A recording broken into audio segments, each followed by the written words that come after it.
Hello everyone, आप सभी का एक बार फिर से आपके अपने यूट्यूब चैनल संयुक्त एकेडमी में आप सभी का स्वागत है। हम सब आधुनिक भारत पढ़ रहे थे और इसके पिछले वीडियो में दो वीडियो में हमने सब पी बाई क्यू क्वेश्चनों के माध्यम से यूरोपीय कंपनियों के आगमन से संबंधित क्वेश्चन हम सब कर चुके हैं। अच्छे से डिस्क्रिप्शन में लिंक दिया गया है, उसका जाकर वीडियो आप देखिएगा। अगर फिर भी नहीं समझ में आए तो कमेंट करके बताइएगा, उससे संबंधित हम एक नया वीडियो जरूर लाके आपको बताएंगे। ठीक है, आज हम सब देखेंगे किस प्रकार ब्रिटिश ईस्ट इंडिया कंपनी ने भारत के अलग अलग क्षेत्रों में शासन करती है। और खासकर आज हम सब बंगाल की तरफ रुख करेंगे और बंगाल में हम सब देखेंगे PYQ के माध्यम से कि ईस्ट इंडिया कंपनी बंगाल में क्या कर रही थी, बंगाल पर कैसे कब्जा करती है, किन युद्धों के माध्यम से बंगाल पर कब्जा कर लेती है, उस समय वहाँ के शासक कौन थे, और मुग़ल बादशाह जो उत्तरकालीन मुग़ल बादशाह होते हैं उनका कैसे कैसे बंगाल से नियंत्रण कम होता जाता है। तो आज हम सब उसी के बारे में डिस्कशन करेंगे।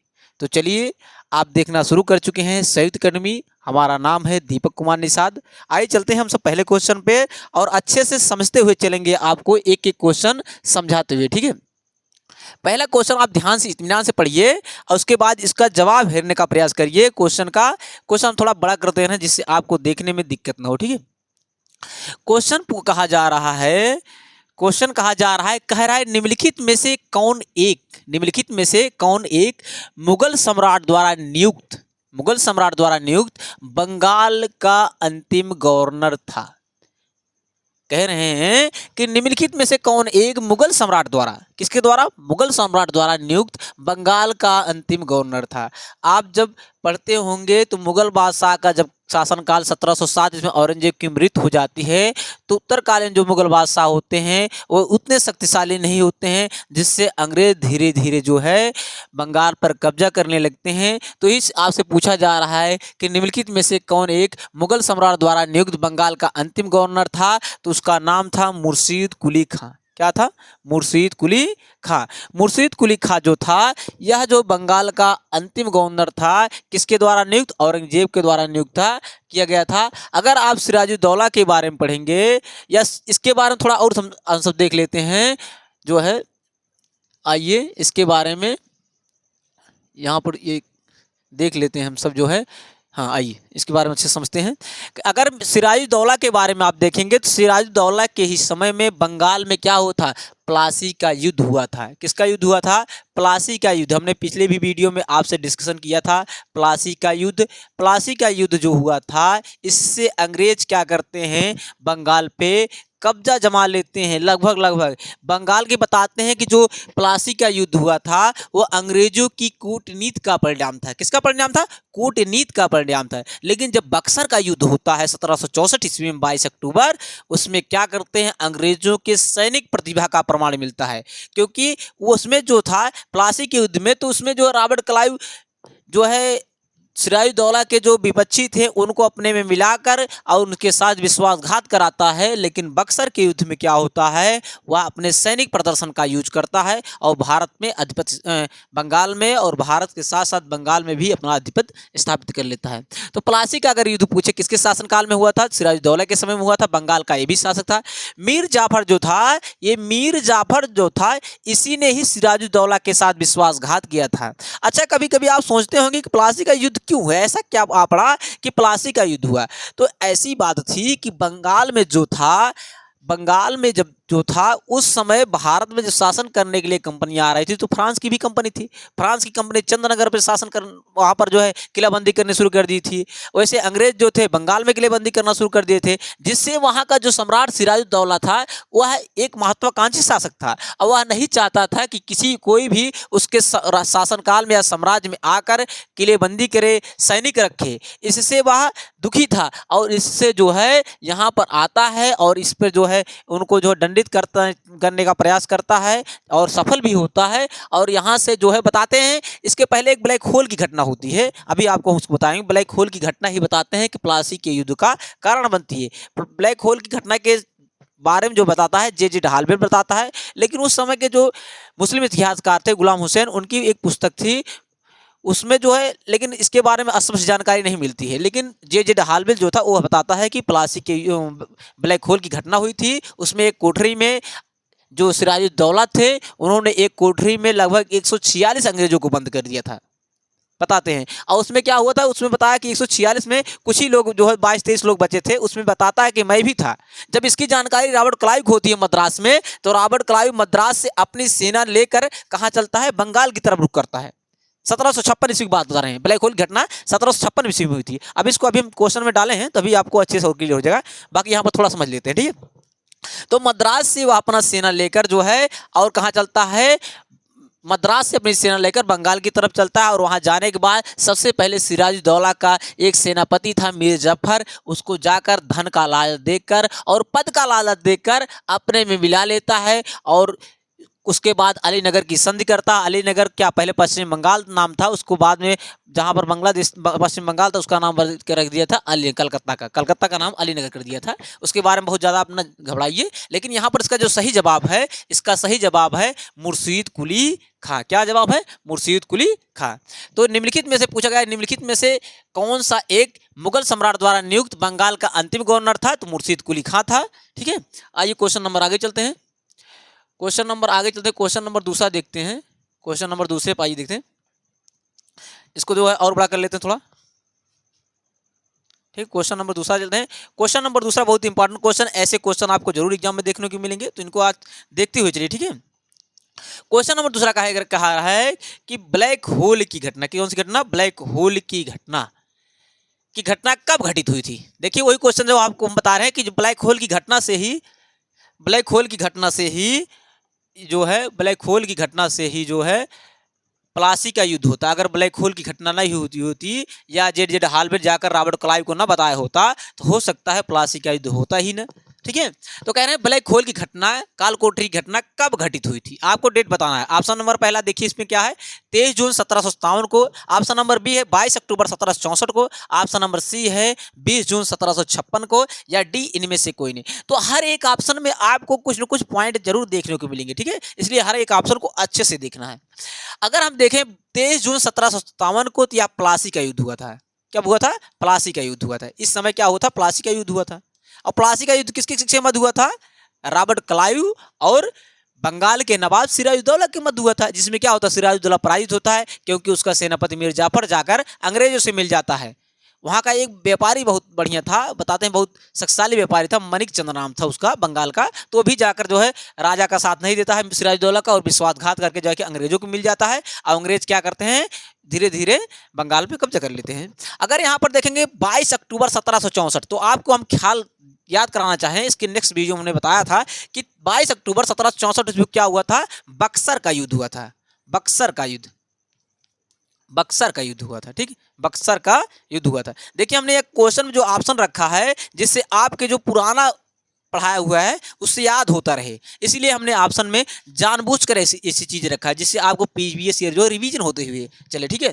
अब पूछा गया ब्लैक होल घटना कब हुई होती है, तो हमारा ये जो ऑप्शन बचता है तीसरा ऑप्शन नंबर जो है सी, ये 20 जून 1756 ईस्वी की जो डेट है, इसी समय जो है ब्लैक होल की घटना घटित हुई थी, ठीक है। ब्लैक होल मतलब काल कोठरी, कभी कभी इसको जो है आप देखें काल कोठरी के नाम से जाना जाता है। इस समय हमने अभी आपको बताया नहीं कि इसमें जो है सिराजुद्दौला जो है वहाँ का जो नवाब था बंगाल का, वह उसके शासनकाल में जो है वहाँ पर अंग्रेज जाकर किलेबंदी करने लगते हैं, कोठियाँ बनाने लगते हैं बंगाल में, जिससे सिराजुद्दौला नाराज हो जाता है और वह जाकर उनको दंडित करता है। तो जहाँ वहाँ के जो गवर्नर थे उन्होंने भागकर फुल्टा द्वीप में जाकर शरण ली थी, फुल्टा द्वीप में भाग गए थे। लेकिन फिर जब धीरे धीरे जो है यहाँ इसकी जानकारी मद्रास में पहुँचती है, तो मद्रास का जो रॉबर्ट क्लाइव वहाँ जो था वहाँ का सेनापति, वह आकर जो है बंगाल पे जो सिराजुद्दौला के विपक्षी थे उनको जो है अपने में मिलाता है, और बंगाल से सिराजुद्दौला से अलीनगर की संधि करता है। और संधि करने के बाद जो है फिर उसके कुछ ही समय बाद षड्यंत्र रचकर सिराजुद्दौला को पराजित करके और मरवा डालता है, ठीक है। तो ऑप्शन नंबर इसमें कौन सही होगा, बी, सी सही होगा, ठीक है, सी सही होगा। या क्वेश्चन कई बार आपसे आया गया है, ठीक है, तो आप उसको ध्यान रखिए, ठीक है। आइए क्वेश्चन नंबर आगे चलते हैं, ठीक है। क्वेश्चन नंबर दूसरा, क्वेश्चन नंबर दूसरे के बाद आगे चलते हैं क्वेश्चन नंबर तीसरे में, ठीक है। क्वेश्चन नंबर तीसरे में आते हैं, ठीक है। क्वेश्चन नंबर तीसरा, आइए क्वेश्चन नंबर तीसरा अच्छे से देखते हैं। थोड़ा इसको बड़ा कर लेते हैं जूम, जिससे आपको क्लियर दिखे, ठीक है। इसको हम थोड़ा जूम कर ले रहे हैं जिससे आपको क्वेश्चन जो है क्लियर दिखे। नहीं तो दिखने में दिक्कत होगी, फिर समझने में भी दिक्कत होगी। ठीक है, आइए क्वेश्चन नंबर तीसरा देखें। कह रहे हैं सबसे अधिक निर्णायक युद्ध।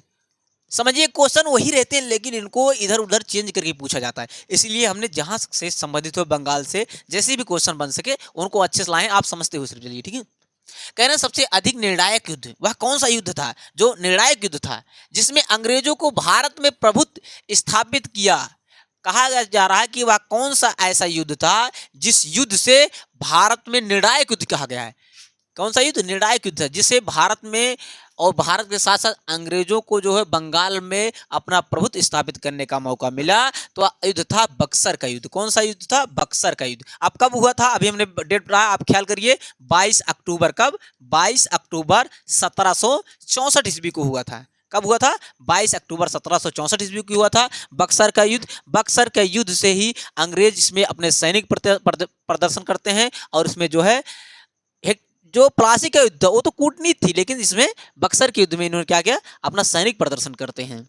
बक्सर के युद्ध किन के बीच लड़ा गया था तो आपसे बता दें, हेक्टर मुनरो, हमने इसकी पिछली वीडियो में बताया था। हेक्टर मुनरो थे, एक तरफ सेना का नेतृत्व कर रहे थे अंग्रेजों के और दूसरी तरफ अवध के नवाब शुजाउद्दौला थे, शाह आलम द्वितीय थे सम्राट जो है वहाँ के दिल्ली के, और एक थे पश्चिम बंगाल के जो है बंगाल के जो था वह था मीर कासिम थे। ठीक है, मीर कासिम थे। इन तीनों मिलकर जो है बक्सर का युद्ध लड़ा था।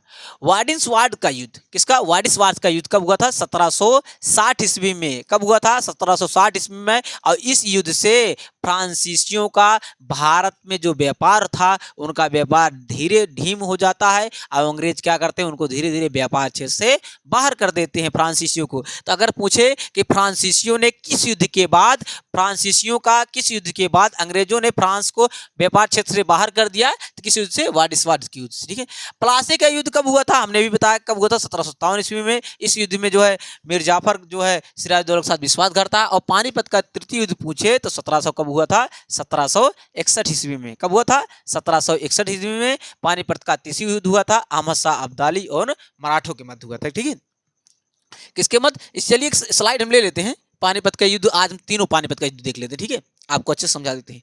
पानीपत के 3 युद्ध हुए थे। कौन कौन युद्ध हुए थे? प्रथम युद्ध जो हुआ था पानीपत का, आज इसको समझ लेते हैं। ठीक है, एक स्लाइड के साथ पानीपत के 3 युद्ध समझ लेते हैं। पानीपत का जब प्रथम युद्ध हुआ था ये बाबर के मध्य हुआ था। बाबर और इब्राहिम लोदी के मध्य हुआ था। कब हुआ था? बाबर एवं इब्राहिम लोदी के मध्य हुआ था। ठीक है, इब्राहिम लोदी के मध्य हुआ था। ठीक है, अच्छा कब हुआ था? लोदी के मध्य हुआ था। कब हुआ था? यह हुआ था 21 अप्रैल 1526 ईस्वी में। 21 अप्रैल 1526 ईस्वी में हुआ था। ठीक है, इसमें क्या होता है? इब्राहिम लोदी पराजित होते हैं और बाबर जीत जाता है, जिससे भारत में मुगल वंश की नींव पड़ जाती है। ठीक है, अगर आपसे पूछे कि पानीपत का द्वितीय युद्ध कब हुआ था? पानीपत का द्वितीय युद्ध कब हुआ था? तो आप पानीपत का द्वितीय युद्ध जो आपसे अगर पूछे तो आप बताएंगे पानीपत का जो द्वितीय युद्ध हुआ था वो 1556 ईस्वी में हुआ था। कब? 1556 ईस्वी में। कब हुआ था? 1556 ईस्वी में हुआ था। किन के मध्य हुआ था? अकबर एवं हेमू के मध्य। किसके? अकबर एवं हेमू के मध्य हुआ था। अकबर एवं हेमू के मध्य हुआ। ठीक है, हेमू के। अगर आपसे कभी पूछे कि पानीपत का द्वितीय युद्ध कब हुआ था तो आप कब बताएंगे? अकबर एवं हेमू के मध्य हुआ था। ठीक है, अकबर एवं हेमू के मध्य हुआ। इसको थोड़ा साइड कर लेना। ठीक है, अकबर एवं हेमू के मध्य हुआ था। ठीक है, अगर आपसे पूछे कि पानीपत का द्वितीय युद्ध कब हुआ था तो अकबर एवं हेमू के मध्य हुआ था 1556 ईस्वी में। ठीक है, आइए एक और युद्ध बता, पानीपत का तृतीय युद्ध। कब? पानीपत का तृतीय युद्ध। पानीपत का जो तृतीय युद्ध हुआ था ये मराठों और अहमद शाह अब्दाली के मध्य 1761 ईस्वी में हुआ था। कब? 1761 ईस्वी में हुआ था। मराठा एवं अहमद शाह अब्दाली के मध्य हुआ था। किसके सब? मराठों एवं अहमद शाह अब्दाली के मध्य। मराठों एवं अहमद शाह अब्दाली के मध्य हुआ था। अहमद शाह अब्दाली के मध्य हुआ था। या अफगान शासक था और भारत में आक्रमण करने के लिए, जान लीजिए, ये यहाँ से जो है मराठे कमजोर पड़ जाते हैं बेचारे, इसमें मराठे हार जाते हैं। नहीं तो यही इतनी शक्तिशाली मराठे हो गए थे ना कि हो सकता है मराठे ही दिल्ली पर कब्जा कर लेते, और कब्जा कर लिए थे, हो सकता है शासन भी करते, लेकिन अहमद शाह अब्दाली आता है और भारत पे आक्रमण करता है और आक्रमण से मराठों को पराजित कर देता है, मराठे हार जाते हैं और यहाँ से अंग्रेज को फायदा होता है। अंग्रेज को क्या फायदा होता है? क्योंकि मराठे ही थे जो अंग्रेजों का भारत में सबसे ज्यादा विरोध कर रहे थे उस समय।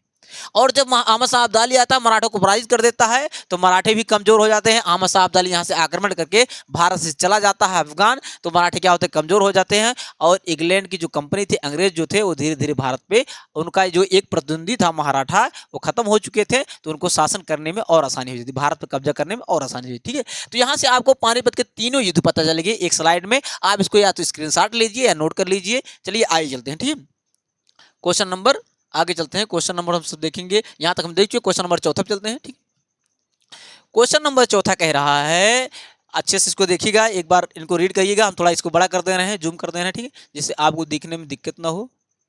अब देखिए ये क्वेश्चन ऐसे हैं ना, जो क्वेश्चन आपको किसी न किसी एग्जाम में देखने को जरूर मिलेंगे, और आप यार एग्जाम दे रहे होंगे ना, तो देखेंगे क्वेश्चन का लेवल कितना बढ़िया है। क्वेश्चन का लेवल बहुत अच्छा रखे हैं हम, ठीक है, जिससे आपको ऐसे नहीं कि आए समय पास किए और आपको ऐसे बता के चला गए। आप इनको देखिए, पीवीसी अगर आप हल करते होंगे ना, तो ऐसे क्वेश्चन आपको देखने को जरूर मिले होंगे। नहीं तो एक बार पीवीसी ईयर के उठाकर देखिएगा, चाहे जिस टाइप के पेपर हो, आपको ऐसे क्वेश्चन मिलेंगे। हमारी इस पीसीएस को नहीं कह रहे हैं, लेकिन जो है आप वनडे एग्जाम की अगर तैयारी कर रहे हैं, या आरओ या पीसीएस का, तो ऐसे क्वेश्चन जरूर मिलेंगे। ठीक है, आप देखेंगे इसको अच्छे से। यहां से कहा गया कि भारतवर्ष में ब्रिटिश साम्राज्य, कौन सा साम्राज्य? ब्रिटिश साम्राज्य का संस्थापक किसे माना जाता है? ऐसा कौन सा व्यक्ति था इन चारों ऑप्शनों में जिसने सबसे पहले भारत में ब्रिटिश साम्राज्य की नींव रखी? कहते नहीं है कि नाम उसी का होता है, नींव रखने वाले का। जब आदमी नींव रखता है ना, तो उसकी ज्यादा नाम होता है, क्योंकि पहचान नींव, अगर नींव मजबूत नहीं होगी तो विकास कैसे हो सका? जब तक घर का नींव मजबूत नहीं होगा तो आगे बिल्डिंग कैसे बनेगी? वैसे अगर आपसे पूछा जाए कि भारत में ब्रिटिश साम्राज्य का संस्थापक किसे माना जाता है, कौन ऐसा व्यक्ति था जिसने भारत में जो ब्रिटिशों की नींव रखी, तो आप बताएंगे रॉबर्ट क्लाइव। किसको? क्योंकि रॉबर्ट क्लाइव था जो पश्चिम बंगाल में क्या करता है, वहां पर बक्सर का और प्लासी का युद्ध में जो मेजबानी करता है, और उसमें जो है रॉबर्ट क्लाइव भारत में प्लासी के युद्ध से ही नींव रखता है। ठीक है, और अगर इसके बारे में जानना चाहेंगे, आगे चलकर वारेन हेस्टिंग के बारे में जानना चाहेंगे, तो वारेन हेस्टिंग था, इसे बंगाल का प्रथम गवर्नर जनरल कहा जाता है। क्या कहा जाता था? बंगाल का प्रथम गवर्नर जनरल। आपसे अगर पूछे कि बंगाल का प्रथम गवर्नर जनरल कौन था, तो आप बताएंगे वारेन हेस्टिंग। इसके शासनकाल में बहुत काम हुए थे, अभी हम आपको और बताएंगे। बंगाल का प्रथम गवर्नर, ठीक है, बंगाल का प्रथम गवर्नर जनरल। ठीक है, गवर्नर जनरल।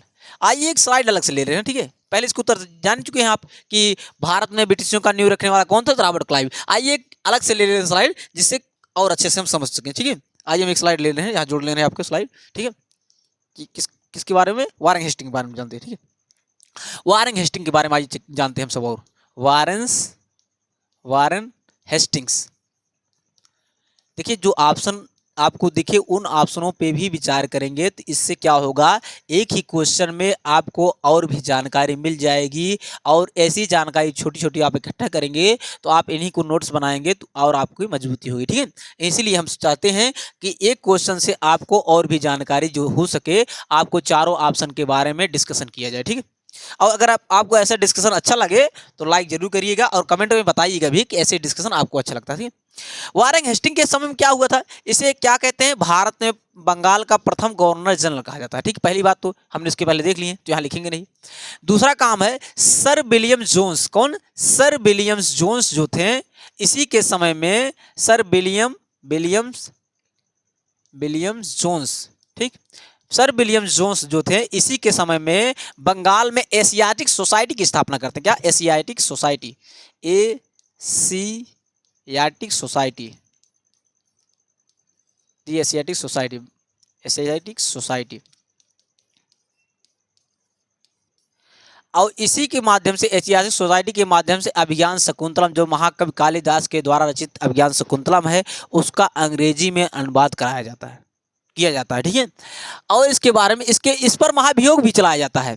बताते हैं कि नंद कुमार जो एक था, उस पर जो है वर्ग के द्वारा, इस पे जो है वर्ग के द्वारा महाभियोग लगाया जाता है, क्योंकि नंद कुमार का यह बझाकर जो है फर्जी मुकदमा कराकर उसको फांसी दिला देने का प्रयास करता है और फांसी दिला देता है। इसलिए यह जब ब्रिटेन जाता है वापस यहाँ से कार्यमुक्त होकर, तो इस पे महाभियोग चलाया जाता है वर्ग के द्वारा, वहाँ की कार्यपालिका के द्वारा। ठीक है, तो आपसे कहीं पूछिए अगर। और इसके समय में 1774 ईस्वी में एक महत्वपूर्ण काम हुआ था। 1774 ईस्वी में कलकत्ता में, कहाँ पर, कलकत्ता में कलकत्ता हाई कोर्ट का गठन होता है। कलकत्ता HC मतलब हाई कोर्ट का गठन होता है और इसके मुख्य न्यायाधीश सर एलिजा इम्पे को बनाया जाता है। किसको बनाया जाता है? एलिजा मुख्य न्यायाधीश एलिजा इम्पे को बनाया जाता है। ठीक, इम्पे को बनाया जाता है। इसका मुख्य न्यायाधीश किसको बनाया जाता है? एलिजा इम्पे को बनाया जाता है। ठीक है, और आगे चलते हैं इसके बारे में और जानकारी कैसे इकट्ठा करें। इस जोनाथन डंकन से 1781 ईस्वी में विद्यालय की स्थापना करते थे, और इसके बारे में जब ऑप्शन मिलेगा कहीं पर तो इसके बारे में और अच्छे से डिस्कस करेंगे। ठीक है, वारेन हेस्टिंग के बारे में। आइए और आगे चलते, नहीं तो समय ज़्यादा लगेगा। ठीक है, आइए यहाँ तो सर विलियम बेटिंग के बारे में अगर जानकारी इकट्ठा करेंगे आप, तो सर विलियम बेटिंग के समय में जो ही 1829 ईस्वी में एक कानून बनता है, और 1829 ईस्वी में जो कानून बनता है, इसके माध्यम से भारत में सती प्रथा का प्रतिबंध लगाया जाता है, क्योंकि पहले स्त्रियों के जो पति मर जाते थे उनको सती किया जाता था, अग्नि में झोंक दिया जाता था। भारत की कितनी बड़ी दुर्दशा थी कि बताइए, जो स्त्री के पति मर जाते थे उनको जीने का अधिकार छीन लिया जाता था। लेकिन इसके समय में, लॉर्ड माउंटबेटन के समय में 1829 ईस्वी में एक कानून बना, और राजा राम मोहन राय के प्रयास से, भारत के जो राजा राम मोहन राय थे उनके प्रयास से एक कानून बनता है, और सती प्रथा पर प्रतिबंध लगाया जाता है कानूनी रूप से। किस पे? सती प्रथा पे प्रतिबंध लगाया जाता है कि अब सती प्रथा भारत में बंद कर दीजिए। लेकिन कहते नहीं, कानून बन जाता है लेकिन वो कार्य रूप में होने में बहुत समय लगता है, सदियों बीत जाते हैं। कभी कभी कानून तो बन जाते हैं लेकिन उनको व्यवहार में लाने में सदियों बीत जाते हैं। अभी देखिए समाज में अस्पृश्यता का अंत अनुच्छेद 17 बना है, लेकिन व्यवहार में अभी भी चल रहा है। कहीं कहीं देखिए छुआछूत अभी भी मानते हैं। तो कहते नहीं, कानून बनने से ज़्यादा जरूरी है उसको व्यवहार में लाना। इसीलिए तो कहते हैं इंग्लैंड का कोई संविधान नहीं है, क्योंकि वहाँ सब कुछ व्यवहार में है, लिखा नहीं है सब कुछ, एक बाइंडिंग नहीं हुआ है, बाकी सब नियम है, क्योंकि वहाँ पर जागरूक है, व्यवहार में सब कुछ चल रहा है। यहाँ पर व्यवहार में नहीं है, कानून तो बने लेकिन व्यवहार में नहीं है। तो इसका सही जवाब होगा option number C, Robert Clive. Robert Clive ही था जो भारत में क्या करता है? ब्रिटिश साम्राज्य की नींव रखता है। ठीक है, आइए आगे चलते हैं, क्वेश्चन नंबर देखते हैं। क्वेश्चन नंबर 5वां देखते हैं। ज़्यादा नहीं देर रुकेंगे एक क्वेश्चन पे, क्योंकि समय अधिक लग जाएगा। फिर हम जब ऑप्शन मिलेंगे, ऐसे ऑप्शन को हम रखेंगे भी आपको, जिससे जो है और अच्छे से डिस्कशन हो। हम हर प्रयास करेंगे, हमारा ये प्रयास रहेगा कि हम जब भी आएँ आपको क्वेश्चन लेकर आएँ, तो प्रीवियस ईयर के जो भी क्वेश्चन के ऑप्शन रहेंगे उनको क्या करेंगे? हम रखते हुए चलेंगे। ठीक है, उनको हम रखते हुए चलेंगे, जिससे आपका रिवीजन भी होता रहे। यही तो फायदा है, अगर आप हमसे जुड़ते हैं तो आपका हमेशा रिवीजन होता रहेगा। ठीक है, ऑप्शनों के माध्यम से रिवीजन होता रहेगा। ठीक है, क्वेश्चन नंबर 5वां कहा गया निम्न में से किसने अपनी राजधानी मुर्शिदाबाद से मुंगेर स्थानांतरित की? वह कौन सा ऐसा शासक था बंगाल का जिसने अपनी राजधानी मुर्शिदाबाद से मुंगेर स्थापना की? क्योंकि मुंगेर में षड्यंत्र बहुत चल रहा था। जब कुछ राजा महत्वाकांक्षी होते हैं तो सोचते हैं कि हम षड्यंत्र से दूर रहें। अभी जैसे कोई गांव का लड़का पढ़ने वाला ठीक ठाक है और आर्य विकार का षड्यंत्र चल रहा है, तो सोचता है कि कहीं दूर जाकर पढ़ें, इन षड्यंत्र में रहेंगे तो फंसेंगे। इसलिए महत्वाकांक्षी शासक था, वह अपनी राजधानी दूर ले गया, क्योंकि यहाँ पर षड्यंत्र का माहौल था, और षड्यंत्र से बचने के लिए जो है अपनी राजधानी दूर ले जाता है। ठीक है, तो इसमें देखिए आप ऑप्शन नंबर देखिए, ऑप्शन नंबर क्या अली वर्दी खां था, कि सिराजुद्दौला था, कि मीर जफर था, कि मीर कासिम था।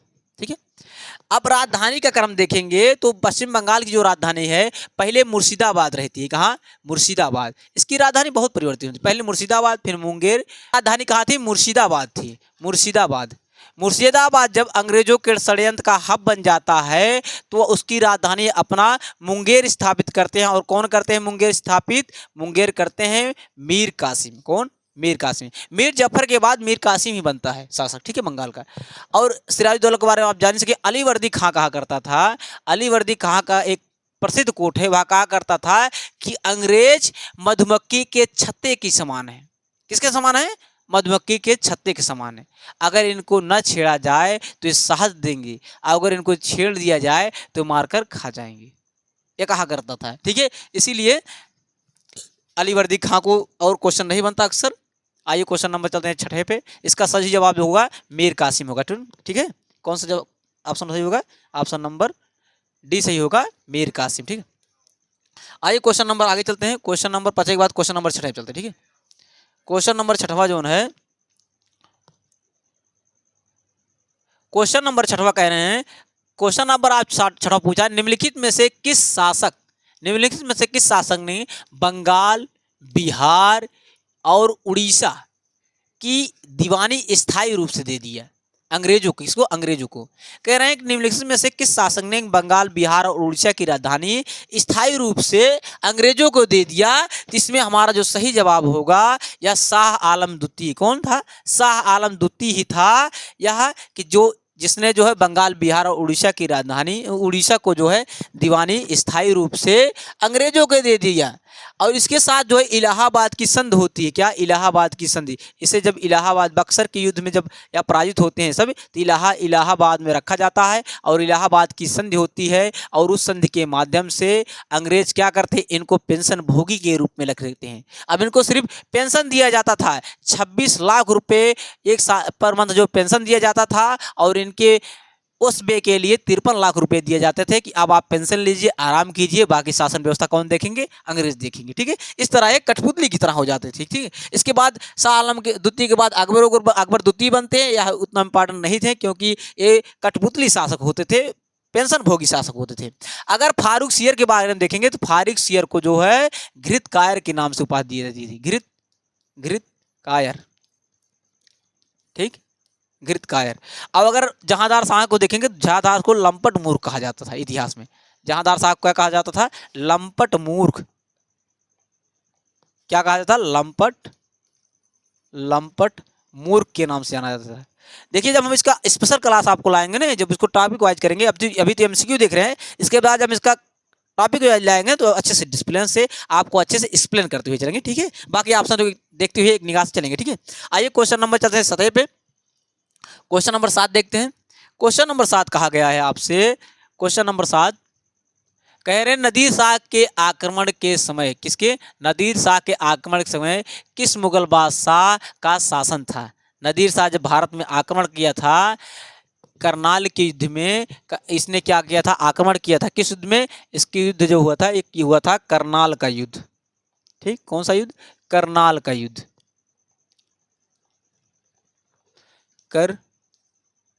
करनाल का युद्ध, ठीक। कौन सा युद्ध?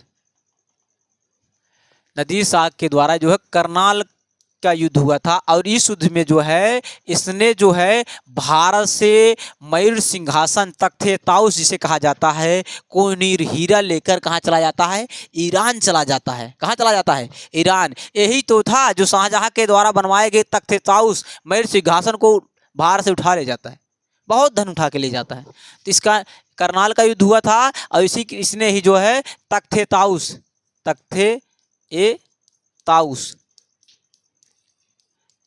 इसी को मयूर सिंहासन कहते थे, या शाहजहां ने बनवाया था मयूर सिंहासन, ठीक है। इसको अपने साथ ले जाता है। कोहिनूर हीरा जो गोलकोंडा खान से निकला था, कोहिनूर हीरा को भी यहाँ से ले चला जाता है। कोहिनूर हीरा को भी यहाँ लेके चला जाता है ईरान में। ईरान से जब शाह शुजा बाद में वहाँ पर षड्यंत्र होने लगता है, शाह शुजा जो था वह भारत आता है तो महाराणा रंजीत सिंह से मिलता है। धीरे धीरे फिर कोहिनूर भारत में आ जाता है और वहाँ से जो है पंजाब के जो शासक होते थे, सिख शासक, उनके से अंग्रेज पाते हैं और अंग्रेज से जो है इंग्लैंड भेज दिया जाता है। जो सिख शासक अंतिम दिलीप होते हैं उनके द्वारा जो है फिर जो अंग्रेजों को दिया जाता है कोहिनूर हीरा, और कोहिनूर हीरा उसके बाद कहाँ चला जाता है? इंग्लैंड में चला जाता है। और आज भी कोहिनूर हीरा कहाँ है? इंग्लैंड में ही है, ठीक है। तो नादिर शाह के आक्रमण से किस मुगल बादशाह का शासन था? इसमें हम देखेंगे मोहम्मद शाह रंगीला का शासन था। ये रंगीला नाम ऐसे ही नहीं पड़ा है, ये रंगीला है भी इतिहास में। यह क्या करता था ना, इसका एक ही काम ही था कि नाच गाना देखना, ऐशो आराम करना, इसीलिए इसे रंगीला नाम दे दिया। इसका काम ही था रंगीला वाला, इसीलिए इसको रंगीला के नाम से जाना जाता है। ठीक है, तो औरंगजेब जो थे, औरंगजेब की मृत्यु होने के बाद जो है उत्तरकालीन मुगल बादशाह का शासनकाल शुरू होता है। शाहजहां ने जो है, इसी ने ही जो है तख्ते ताउस का निर्माण करवाया था। ठीक है, और जो है जब नई शाह का आक्रमण करता है तो तख्ते ताउस लेकर ईरान शुरू हो जाता है। ठीक है, आइए क्वेश्चन नंबर आगे चलते हैं। इसका सही जवाब होगा जो है ऑप्शन नंबर डी होगा। ठीक है, ऑप्शन नंबर डी। आगे चलते हैं, क्वेश्चन देखते हैं। क्वेश्चन नंबर 7 के बाद क्वेश्चन नंबर 8 आते हैं। क्वेश्चन नंबर 8 कहा गया है, क्वेश्चन नंबर 8 जो है कह रहे हैं आपसे, औरंगजेब की मृत्यु कब हो जाती है? 1707 ईस्वी में औरंगजेब की मृत्यु हो जाती है। उसके बाद उत्तरकालीन मुगल बादशाह का शासनकाल होता है। उसमें जो है बहादुर शाह पहले बनते हैं। तो उसमें पूछा जा रहा है आपसे, आइए क्वेश्चन देखते हैं अच्छे से। क्वेश्चन कह रहे हैं औरंगजेब की मृत्यु 1707 ईस्वी में होने के बाद सत्ता किसने संभाली? किसने संभाली? जब औरंगजेब की 1707 ईस्वी में मृत्यु हो जाती है तो सत्ता संभालता कौन? बहादुर शाह प्रथम या शाह आलम प्रथम। इसको इतिहासकार खफी खां ने इतिहासकार खफी खां ने शाह ए बेखबर की उपाधि दिया था। किसका? शाह ए बेखबर की उपाधि। तो कभी आपसे अगर पूछे शाह ए बेखबर के नाम से किसे जाना जाता है, तो किसे जाना जाता है? बहादुर शाह प्रथम या शाह आलम प्रथम।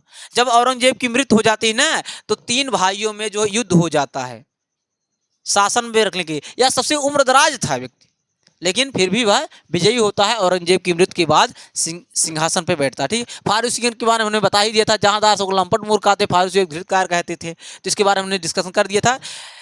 और फारूक सियर के समय में ही सैयद बंधुओं ने हावी हो गए थे और वो किंग मेकर के रूप भूमिका निभाने लगे थे। सैयद बंधु क्या करने थे?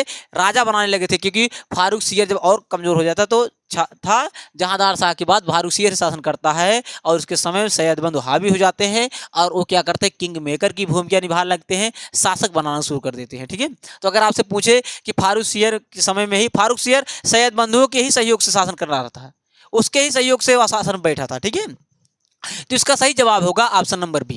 ठीक, औरंगजेब की मृत्यु के बाद किसने सत्ता संभाली थी? तो बहादुर शाह प्रथम या शाह आलम प्रथम। इसे साहिब बेखबर के नाम से भी जाना जाता है। इतिहासकार खफी खां ने इसे उपाधि दी थी। आइए क्वेश्चन नंबर 9 देखते हैं। ठीक है, देखिए क्वेश्चन अभी आप एक बार देखते हुए चलिए। इसको हम जब टॉपिक वाइज चलेंगे, इसको और अच्छे से डिस्प्लेन करेंगे। आज हम अभी सिर्फ हम टॉपिक वाइज एमसीक्यू करा रहे हैं, क्योंकि पेपर आगे जो नज़दीक है तो इसको एमसीक्यू करा रहे हैं। टॉपिक वाइज है ये भी, तो इसको अच्छे से आप देखते हुए चलेंगे, फिर बाकी हम इसको थ्योरी वाइज क्लास बाद में लेंगे। ठीक है, आइए क्वेश्चन देखते हैं। कहा निम्नलिखित में से किसने बंगाल में द्वैध शासन प्रणाली की शुरुआत किया था? द्वैध शासन प्रणाली मतलब दोहरी शासन प्रणाली। वह कौन ऐसे व्यक्ति थे जिन्होंने दोहरी शासन प्रणाली शुरू की? दोहरी शासन प्रणाली मतलब होता है कि राजा आंतरिक मामले देखें, मतलब झगड़ा लड़ाई राजा देखें, पैसा वाला मामला हम देखें। अंग्रेज की नीति थी, लड़ाई कहीं हो गई तो कहेंगे भैया राजा के पास राजा देखिएगा, और कहूँ पैसे की बात है, पैसे कहूँ लेन देन करे क्या है तो का के देखे अंग्रेज कहा हमारे लगे आओ, पैसे की बात है तो पैसा लाओ हमें दे। यानी भू राजा जो इकट्ठा करते हैं वो अंग्रेज इकट्ठा करते थे, लेकिन झगड़ा लड़ाई वाला काम राजा दे रहे हैं। काहे के लिए राजा है, लेकिन काम आपको पैसे न। तो कह रहे हैं निम्नलिखित में से किसने बंगाल में द्वैध शासन प्रणाली की मतलब दोहरी नीति की शुरू किया था? तो रॉबर्ट क्लाइव था। कौन था? Robert Clive. ठीक, रॉबर्ट क्लाइव थे। अगर लॉर्ड वेलेस्ली के बारे में देखेंगे तो लॉर्ड वेलेस्ली ही था जिसने भारत में सबसे पहले सहायक संधि शुरू किया। राजाओं को जो भारत में राजा हुए, जैसे आप मैसूर जानते हैं, मैसूर टीपू सुल्तान की जब मृत्यु हो जाती है तो सहायक संधि के चपेट में मैसूर भी आ जाता है। ठीक, भोसले उसले सब इसमें आ जाते हैं। तो जो है आप देखेंगे लॉर्ड वेलेस्ली क्या किया था? सहायक संधि की नीति शुरू किया। सहायक संधि, इसका जन्मदाता डुप्ले को माना जाता है, लेकिन विस्तार दिया था लॉर्ड वेलेस्ली ने। ठीक है, तो सहायक संधि शुरू किया था। लॉर्ड कॉर्नवालिस जो था, भारत में पुलिस विभाग जो होते हैं इन सबके कारण इस कोड शुरू किया था। जिस पुलिस विभाग का जो है आज जो गठन होता है ये इसी के समय में हुआ था। ठीक है, लॉर्ड कॉर्नवालिस के समय में ही शुरू हुआ था। तो इसका सही जवाब होगा रॉबर्ट क्लाइव। ठीक है, द्वैध शासन प्रणाली। और द्वैध शासन प्रणाली खत्म कब होती है? वारेन हेस्टिंग के समय में। वारेन हेस्टिंग जब आता है गवर्नर बनकर तो उसने क्या करता है? द्वैध शासन प्रणाली को खत्म कर देता है और बढ़िया से शासन व्यवस्था फिर से शुरू करता है। ठीक है, बंगाल पे। आइए क्वेश्चन नंबर आगे चलते हैं। क्वेश्चन नंबर 10वां देखते हैं। क्वेश्चन नंबर 10वां हम भी देख चुके भी थे। क्वेश्चन नंबर 10 की एक बार फिर से अच्छे से देख लेते हैं। कह रहा पानीपत का तृतीय युद्ध किसके किसके मध्य लड़ा गया था? तो आप अब उत्तर अच्छे से बता भी सकते होंगे। अब इसको हम आपको जो है इसमें देखिएगा कह रहे हैं अहमद शाह अब्दाली एवं मैसूर के बीच हुआ था, कि अहमद शाह अब्दाली एवं मराठों के मध्य हुआ था, कि इब्राहिम लोदी एवं बाबर के मध्य हुआ था, कि अकबर एवं हुमायूं के मध्य हुआ था। तो अभी हमने आपको बताया था कि अहमद शाह अब्दाली एवं मराठों के बीच क्या हुआ था, पानीपत का तृतीय युद्ध हुआ था। पानीपत का तृतीय युद्ध हुआ था कब, 1761 ईस्वी में। कब हुआ था, 1761 ईस्वी में हुआ था। इब्राहिम लोदी और बाबर के मध्य क्या हुआ था, पानीपत का प्रथम युद्ध हुआ था। और कब हुआ था, 21 अप्रैल 1526 ईस्वी को हुआ था। कब हुआ था, 21 अप्रैल 1526 को। हमने अभी बताया था। ऑप्शन इसीलिए हमने रखा है, बार बार जो ऑप्शन रख रहे हैं इसीलिए कि जिससे आपको याद हो जाए, ठीक है, जिससे आपको याद होता हुआ चले। अकबर एवं हुमायूं के मध्य क्या हुआ था, पानीपत का द्वितीय युद्ध हुआ था। अगर आपसे पूछे कभी पानीपत का द्वितीय युद्ध किसकी किसके मध्य हुआ था, तो अकबर एवं हुमायूं के मध्य हुआ था। यह कब हुआ था, 1556 ईस्वी में। कब हुआ था, 1556 ईस्वी में। ठीक है, तो ऐसे ही क्वेश्चन आपको देखने को हमेशा मिलेंगे। और ये वो क्वेश्चन है जो आपको कहीं न कहीं एग्जाम में आए होंगे, या कहीं न कहीं आपको एग्जाम में ऐसे क्वेश्चन जरूर देखने को मिलेंगे, क्योंकि ये प्रीवियस ईयर के क्वेश्चन है और टॉपिक वाइज क्वेश्चन है। हमने पहले यूरोपीय कंपनियों का देखा, उनमें एमसीक्यू हल किया अच्छे से एक्सप्लेन करते हुए। फिर इसके बाद हमने बंगाल में कंपनी क्या कर रही थी, कैसे कैसे बंगाल पे ब्रिटिश इंडिया कंपनी एक शासन किया, इसके बारे में हमने देखा। तो इसके बाद हम सब जो है मैसूर देखेंगे कि मैसूर पे कैसे जो है टीपू सुल्तान और हैदर अली की मृत्यु होती है, कैसे वहाँ पर अंग्रेजों ने अपना आधिपत्य स्थापित करते हैं, धीरे धीरे कैसे पूरे भारत पे कंट्रोल कर देते हैं। उनका पूरा निचोड़ भी देखेंगे लास्ट वीडियो में। लेकिन ऐसे ही आपको रोज वीडियो को देखते हुए, इसका एमसीक्यू नोट करते हुए अच्छे से देखना है, रिवीजन करना है। अगर आप हमेशा ऐसे ही देखते चलेंगे तो जिस दिन हमारा लास्ट वीडियो होगा आधुनिक भारत का, आप देखेंगे एक अच्छी तैयारी हो जाएगी, आप हर क्वेश्चन का उत्तर बनाना ठीक से जान जाएंगे। तो चलिए आज के लिए बस इतना ही। आपको हमारे चैनल संयुक्त एकेडमी में बने रहने के लिए बहुत बहुत धन्यवाद। Thanks, all the best. जय हिंद, जय भारत।